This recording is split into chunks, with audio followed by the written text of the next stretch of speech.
Hello, solo travelers, and welcome to another episode right here on your channel, The Solo Traveler. So you're planning to go to Dominican Republic in the near future, and you're going through your checklist. You are making all your plans, where to stay, what to do, etc. It might be your first time in Dominican Republic. And now you are looking into transportation alternatives. Well, if you are, then you came to the right place because I got you covered from head to toe. Every mode of transportation, details, tips, my honest and brutal opinion on each of these mode of transportations, you name it. Now, it's a lot of information, so if this video is too long for you, sorry, I cannot possibly give you all the information you need in 8 minutes. So that's what's happening. People want all the information in 5 minutes, 8 minutes, then they'll stop and then they'll go watch another 10 videos of 8 minutes each. Do the math, okay? So also, I gotta warn some people. I might, because I might offend some of you, especially if you're Dominican. I'm gonna be critical. I'm going to be, very honest about all the transportation modes, the culture over there when it comes to driving, etc. And you might be, but solo traveler, who do you think you are? To talk about our culture, blah, blah, blah. What do you know? Well, what do I know? I happen to be Dominican. I have dual citizenship, but solo traveler, how do I know this is your passport? Well, let me cover here some personal information, and I think you can see my picture. This is my Dominican passport. Okay, and I spent a lot of time over there. This is my American passport. Okay, so there is my picture, and let me show you how often I go just to establish some credentials. Okay, so here are some visas, some more visas. That's all Dominican Republic. More over here, then some more. I spend so much time in Dominican Republic in my country because I so much time that I don't have time to make a video every time I go. So now that we establish my credibility, now that I could talk about our culture and the way we drive, let's move on. If this is your first time on this channel, welcome and thank you for your support. Thank you for watching. Feel free to check out the rest of my videos and hopefully you'll become a subscriber. Either way, thank you. I appreciate your support and welcome. So you're getting ready to go to Dominican Republic. You got your checklist out, making sure you cover everything so that you can enjoy your trip to the fullest. And now it's time to consider transportation alternatives or options. Well, I got you covered, and just to make sure of that, I got my notes here on my screen to make sure that I give you all the correct information. I'm going to go over the options by categories, basically. And I'm going to start with number 1, public transportation. Number 2, long distance local travel. Number 3, in-city transportation. 4, rental cars. 5, domestic flights.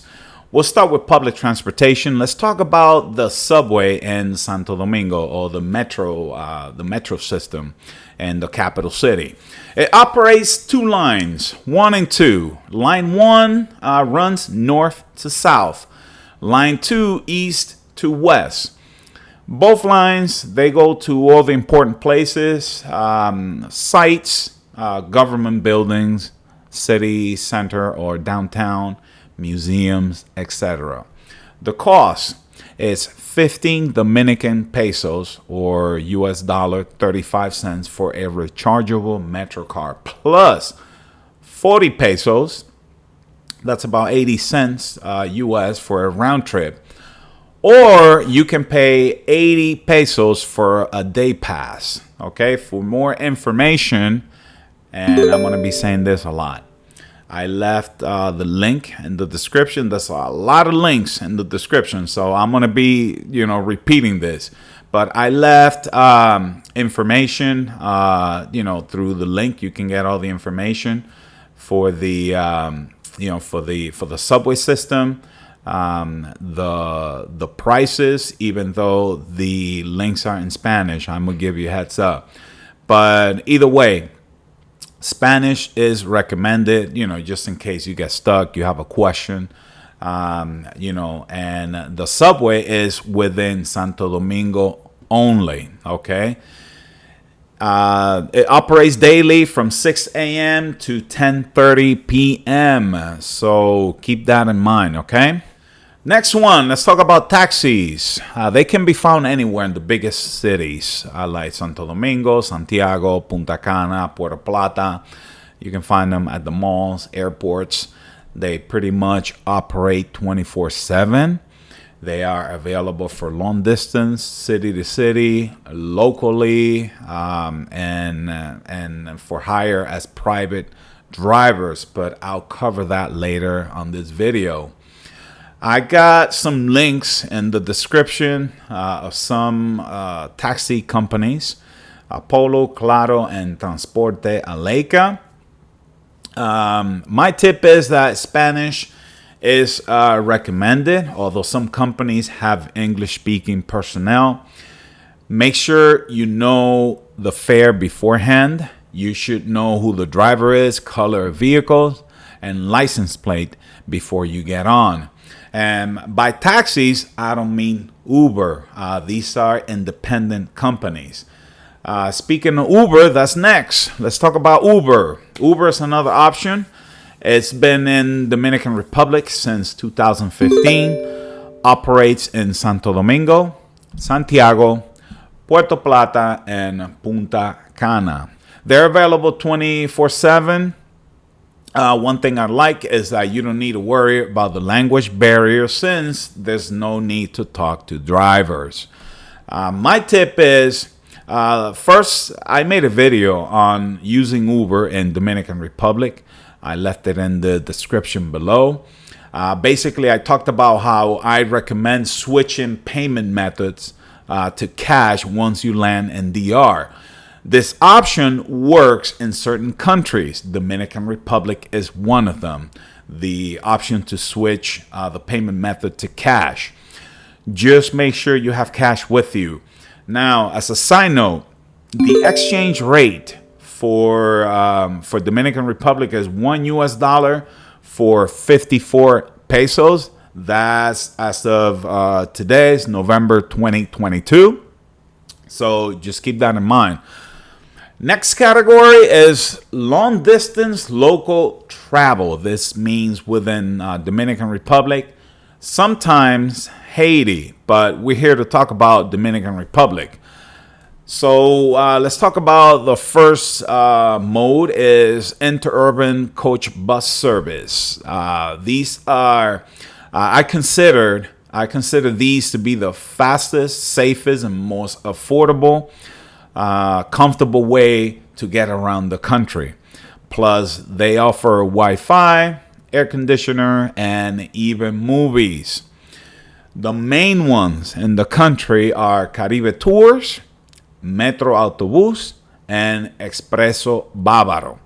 Now, Expreso Bávaro only goes between Santo Domingo and Punta Cana. They also make stops at certain resorts and hotels along the way to Punta Cana and in Punta Cana as well. They have specific stops in many cities and towns. They may not be as flexible as taxis or rental cars.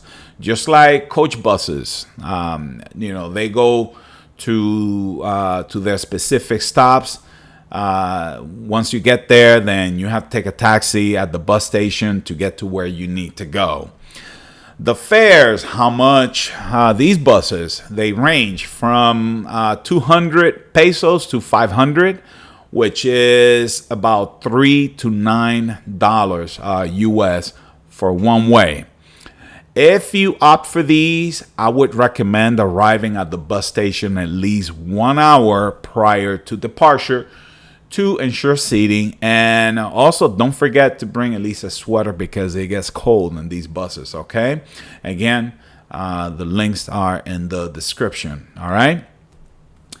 Let's talk about now low-cost minivan bus service, aka guaguas. These are smaller and privately owned and very affordable. They travel mostly within a city or town, and a lot of them do long distance to small and large cities with a set of designated stops.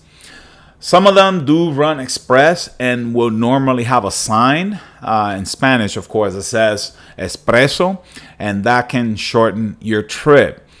They don't make stops along the road to pick up passengers, which is another advantage for you. Some of them will have Wi-Fi and can be comfortable. They sit between 20 and 25 passengers. I recommend 2 of them in Dominican Republic, Diamond and Emmy Taxis. And again, I left the links in the description for all of you. Now let's talk about, this one is interesting, in-city transportation. And you got to hang on because this is about to get interesting. This is, wow, this is the one that I mentioned earlier that I was going to offend some people. All right, so let's talk about minivan buses. All right, these, most of them are painted white. They drop off and pick up anyone along the designated stops, and that can slow your trip. Mostly used by locals due to its affordability. With that being said, it is the cheapest way to travel within a city or a town limit, but not the most comfortable. Okay, in most cases they are crowded and uncomfortable. You know, if you ask me, everyone is pretty much crammed into this, space. A lot of them, I'll be honest, they disregard safety for profit, and your comfort is of little importance to them. When it comes to communicating, I can't think of any of these buses that will have anything other than Spanish speakers, as a means of communication, meaning, with the driver and anybody, working for these companies.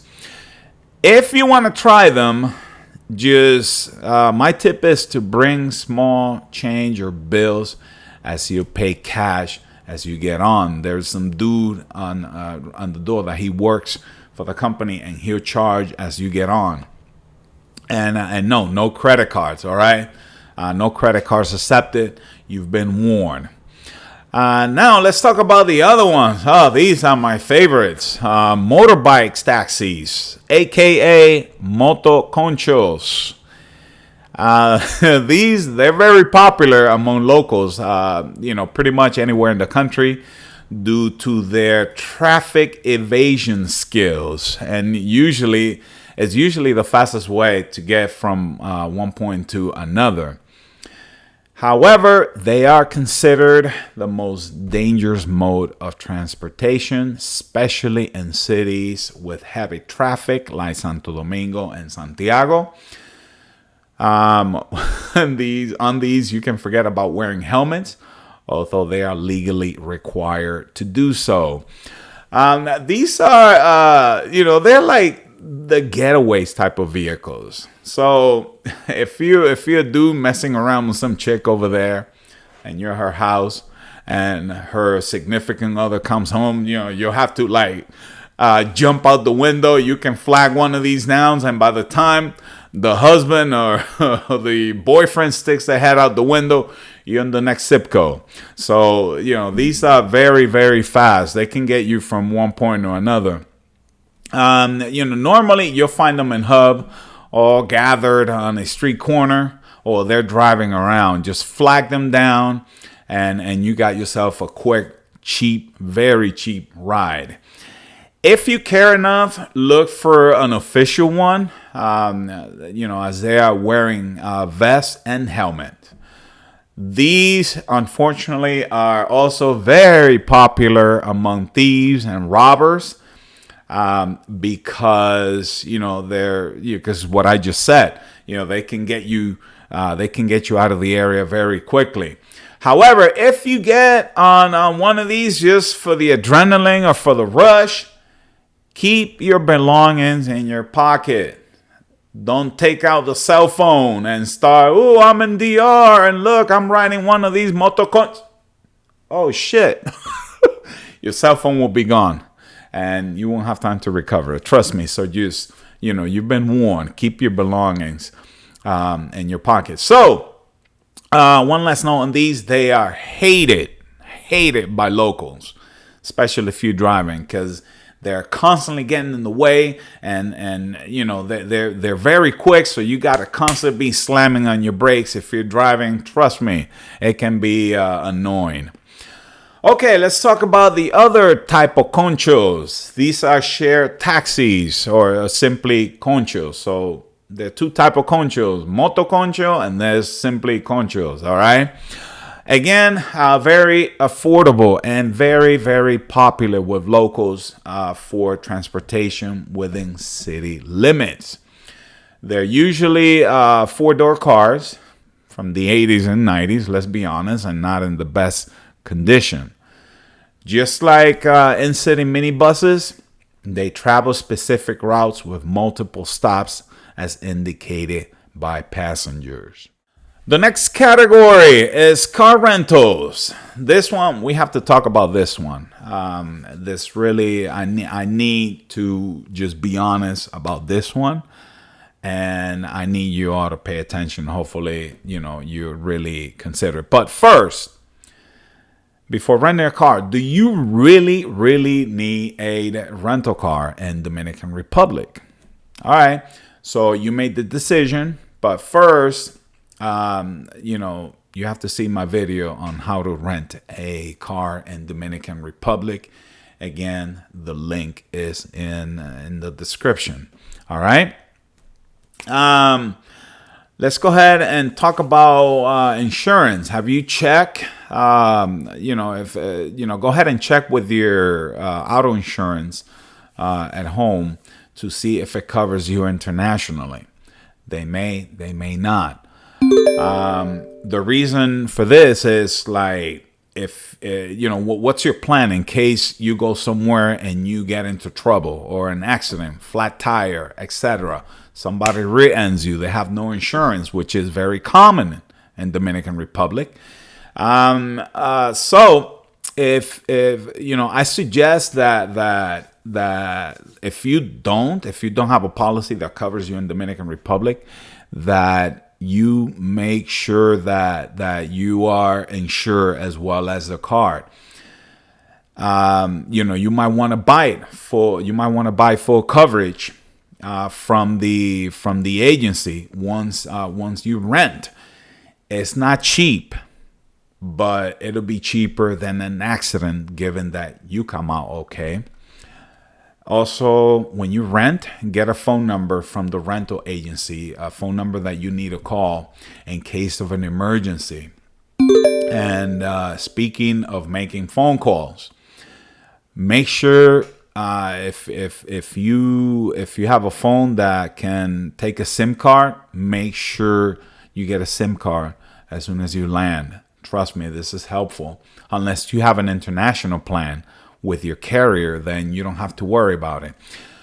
If you have an iPhone 14, and this is something that might not be too related to this video, but if you have an iPhone 14, they use eSIMs. Okay, you don't get a physical SIM card with these. I left a link with with some information from Apple regarding these eSIMs. Okay, while at it, while you're getting all this information from the rental agency, make sure you get your embassy's phone number as well. When you're driving around or getting to where you need to get, keep a copy of your passport, at least the photo page of your passport, okay? All right, so you thought about it, and all right, well, you getting a car. All right, here's my take on it. If you decide to rent a car in Dominican Republic, let's talk about the driving culture in Dominican Republic. Do you live in a driver-friendly country where people are actually courteous and friendly on the road? Then, my friend, you are in for a rude awakening in Dominican Republic. When you drive there, it's like you have to determine when to be aggressive and when to yield, while at the same time being careful of your surroundings. But this mostly applies to bigger cities like Santo Domingo, Santiago. If you are in Punta Cana, Puerto Plata, La Romana, these are safer places to drive, and you probably won't need a car anyways. But the point is that some places are better than others to drive in Dominican Republic. There's also a lack of respect for traffic signals over there, road signs, each other, and the law. Road fatalities in Dominican Republic are a problem and a national concern.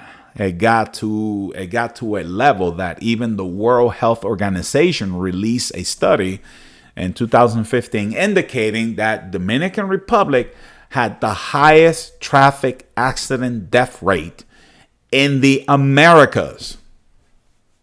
In the Americas. That's mind-boggling considering, that there are countries like Mexico, Brazil, huge countries.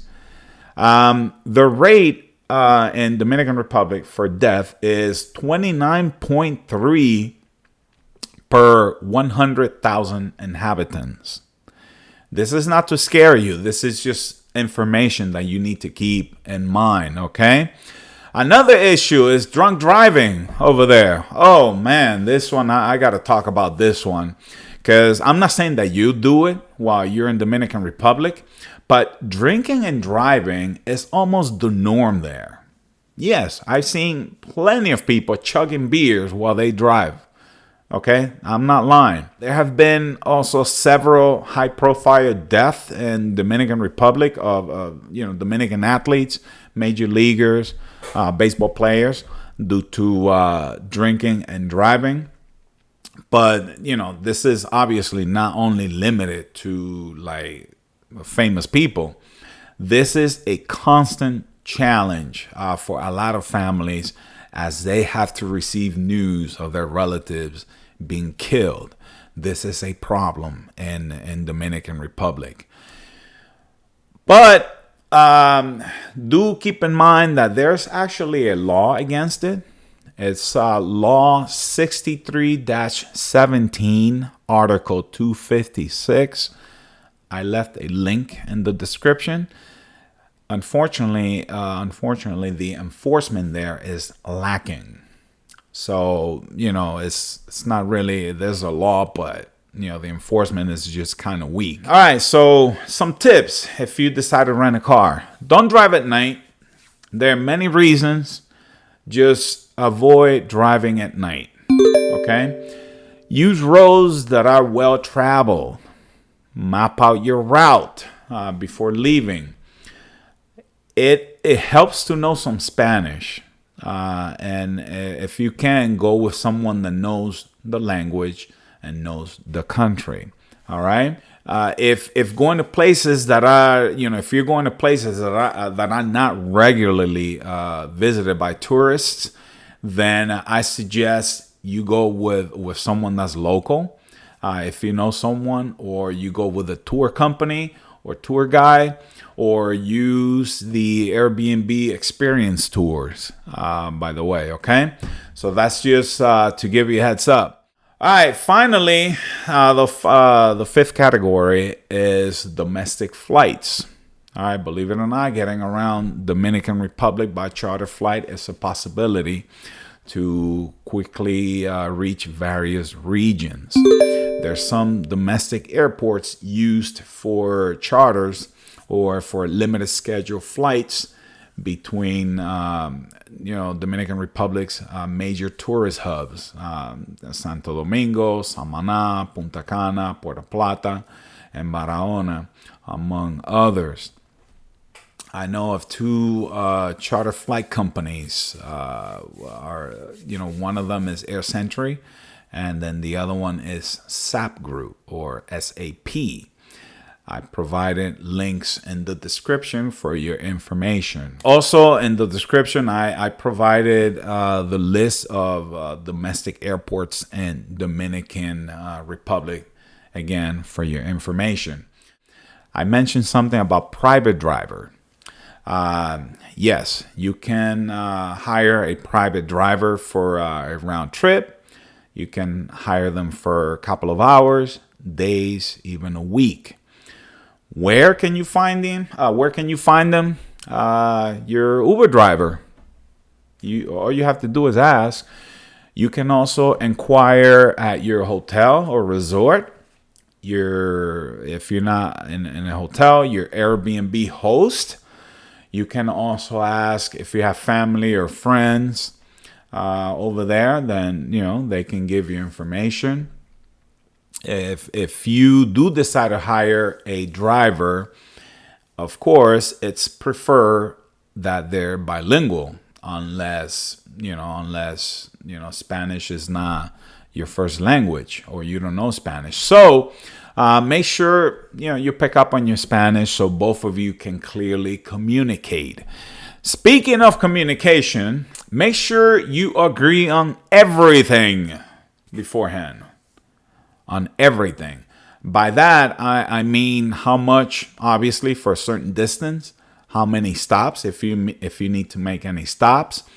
For a long haul trip, let's say that you're in Santo Domingo, you want to hire a private driver to go to Samaná.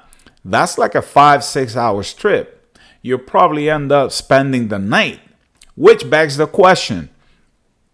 Are you providing lodging for the driver? Food? The gas? I'm saying, duh, hell no. Well, like I said, you have to communicate this. You have to talk about this. Also, please make sure that they are licensed and insured. Is their car in optimum condition, especially for long distance? Do they have a working cell phone number in case of an emergency? How about a charger? And you definitely want to ask for their Dominican ID, also known as cédula. Every adult in Dominican Republic must have a cédula or a ID. Okay, everyone. All right. So don't take no for an answer on that. The other method is one that's fun. I've done it before. Mopeds, scooters. Yes. But I recommend renting these in like Punta Cana, La Romana, Valladolid, Puerto Plata, Samaná, due to the ease of driving and little traffic in these places. Again, I mostly recommend these for local driving to, let's say, get from one resort to another. If you're not staying in a resort, then you want to go visit somebody in a resort, or you want to go to a beach, or you want to go out to a restaurant, then these are great options. I haven't rented one in a while, but you can Google them. They're everywhere. And every tourist city you can think of, even in bigger cities. All right, so if you Google it, you'll find a lot of options. You just go by the reviews and their prices. I haven't rented one in a while, but last time I paid $25 a day. My tip is that some agencies will ask you to leave your passport. Don't do it. Don't. I made that mistake. Well, hopefully it was not a mistake because nothing bad happened. But what if? What if I need my passport? What if I made that mistake? I guess I don't know what I was thinking, but that is something that I'll never do again. Okay. That'll be it for the video. Look, if I missed anything, if you know any drivers or anybody that can, provide driving services, or you have a friend that has, a good reputation, responsible, that can be hired as a local driver, or if you have any other information that can help out anybody else watching this, then please use the comments section below. Also, for any questions, anything, just hit me up. I answer all the comments, all the questions, okay? All right, I hope that this video was helpful. Thank you again for your support. Thank you for watching. And as always, safe travels, my friend.